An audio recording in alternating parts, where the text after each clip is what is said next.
welcome back to Planet Nibiru. Today we're going to be talking about a fireball that streaked across the Florida skies last night.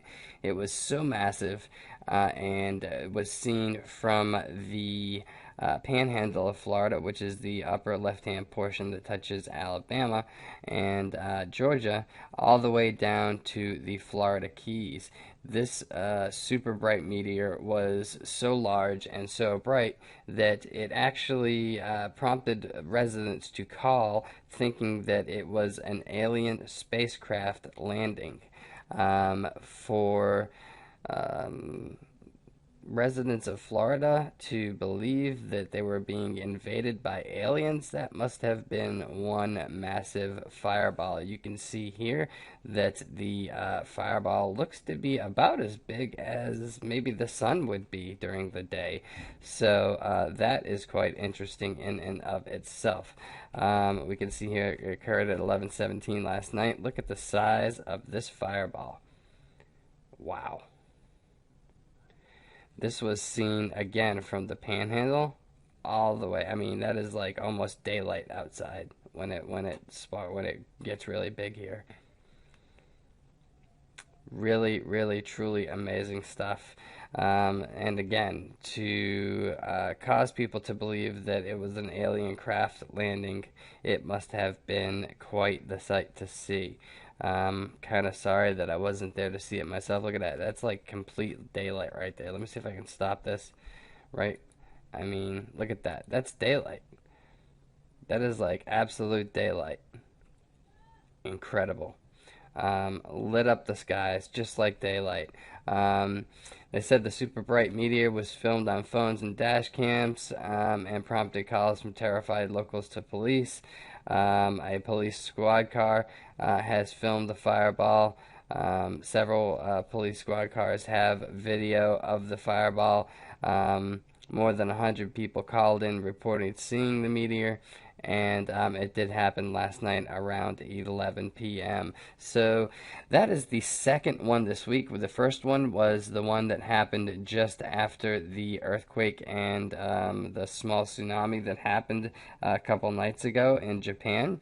And it leads us to believe, if we're going to connect the dots, if we're following the Planet X theory, the Planet Nibiru theory, that we are actually either moving through the tail of it the first time, as most of you know, as Planet X or Planet Nibiru makes its journey around the sun and goes through perihelion and heads out back into space. It leaves a trail of debris, but it leaves a trail of debris coming in and on its way out. So the Earth will actually pass through that tail twice.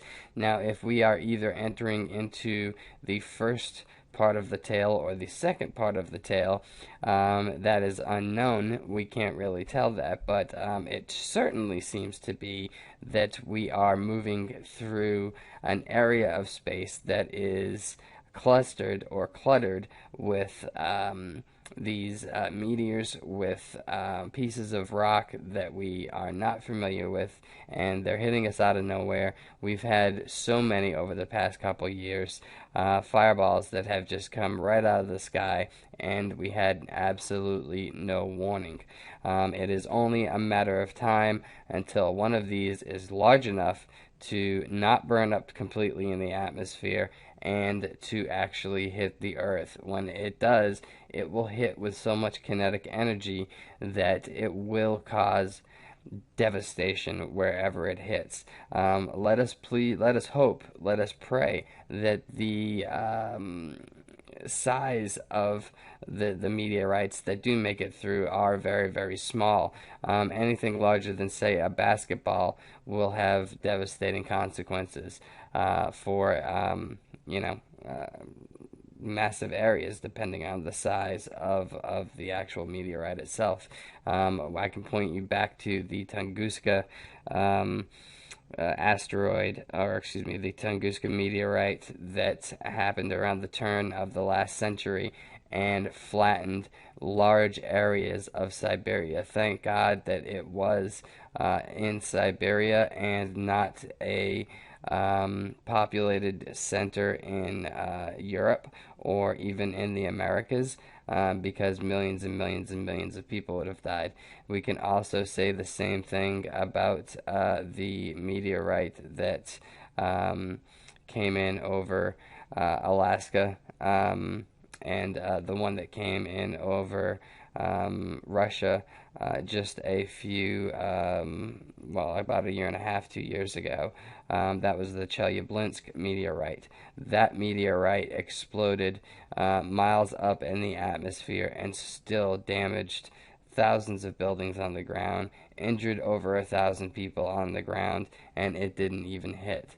Had that hit, there would have been death, there would have been destruction. So keep your eyes to the skies, folks. I'd like to wish you all a very, very happy Thanksgiving.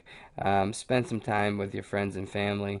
Enjoy them, and enjoy the time that we have here together. We have so many things to be thankful for, especially those of us who live in the free world, where we can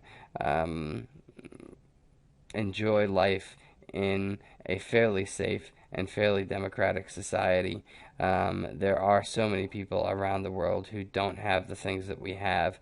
So while we're celebrating tomorrow, say a little prayer, and appreciate the things that we have that others don't. That's all for now, and we will be back soon with some more news. Thanks for watching, and please don't forget to like and subscribe, and we'll see you soon.